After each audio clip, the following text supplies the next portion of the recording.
ടീസ്കറിയ സ്വാഗതം. ഇന്നത്തെ അപ്ഡേറ്റ് നമ്മുടെ പ്രഭാസിന്റെ കൽക്കി 2898 AD. അതിന് ട്രെയിലർ ഉണ്ട്, നോക്കാൻ എങ്ങനെ ഉണ്ടെന്ന്.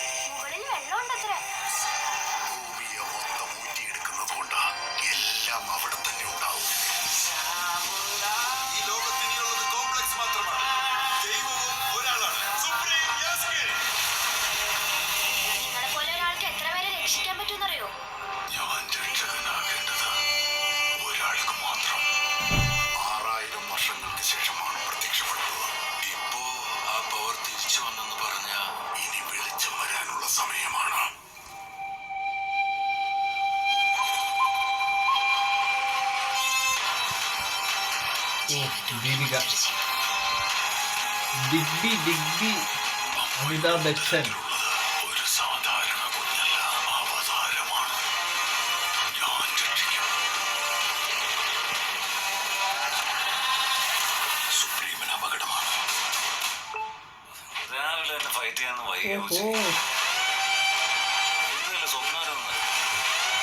നമ്മള് കോംപ്ലക്സിലായിരുന്നു. 1 മില്യൺ യൂണിറ്റ്സ് ഒക്കെ ഉണ്ടോ നിന്റെ കയ്യില്? ഒന്നുമില്ലമ്മേ. എന്നെ പോലെ എത്ര പേർക്ക് നിങ്ങൾ ഹീറോ ആണെന്നറിയോ? എത്ര യൂണിറ്റ്സ്?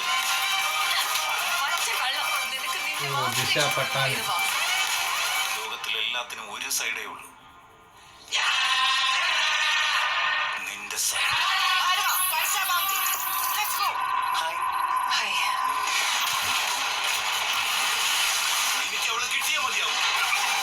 എനിക്ക് മാത്രമേ അവളെ തിരിച്ചു കൊണ്ടുവരാൻ കഴിയൂ.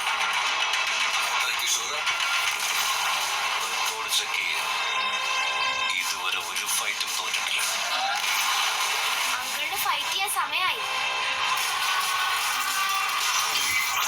ഇതിലും തോൽക്കില്ല.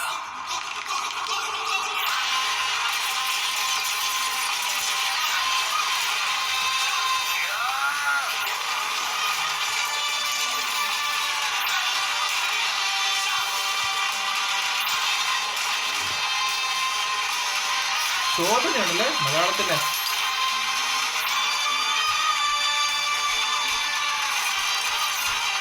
ഇതുവരെ ജന്മം എടുത്തിട്ടില്ലാത്ത ഈ കുഞ്ഞിന് വേണ്ടി ഇനി എത്ര പേര് മരിക്കണമെന്നാ? ഭയപ്പെടരുത്, മറ്റൊരു പ്രപഞ്ചം വരുന്നുണ്ട്. കമലഹാസൻ സൗണ്ട് പോലെ തോന്നുന്നു.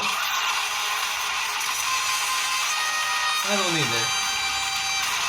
ജൂൺ 27, ഈ മാസം 27 റിലീസ്. ഐമാക്സ് കേട്ടോ. സംഭവം ഒന്ന് പറഞ്ഞു കഴിഞ്ഞാൽ വിഷ്വൽ ട്രീറ്റ് ആണ്. കാരണം VFX പക്കയായിട്ട് കാണിച്ചിട്ടുണ്ട്. അത് ഒരു വിഷ്വൽ തിയേറ്റർ എക്സ്പീരിയൻസ് ചെയ്യേണ്ട സാധനം തന്നെയാണിത്. പിന്നെ ഇതൊരു ഫാൻറ്റസി മോഡലാണ്. ആ ഒരു കാണുന്നതിന് മനസ്സിലായി ഫാൻറ്റസിയാണ്. പിന്നെ ഇതിനെ കണ്ടിട്ട് മേക്കിംഗ് എല്ലാം കൊള്ളാമെന്ന് തോന്നുന്നു കേട്ടോ. പിന്നെ അടുത്ത് ശോഭനയുണ്ട് കേട്ടോ. ശോഭന ആദ്യമായിട്ടാണ് ഒരു തെലുങ്ക്, എനിക്ക് തോന്നുന്നു തെലുങ്ക് സിനിമ ആദ്യമായിട്ട് തോന്നുന്നു.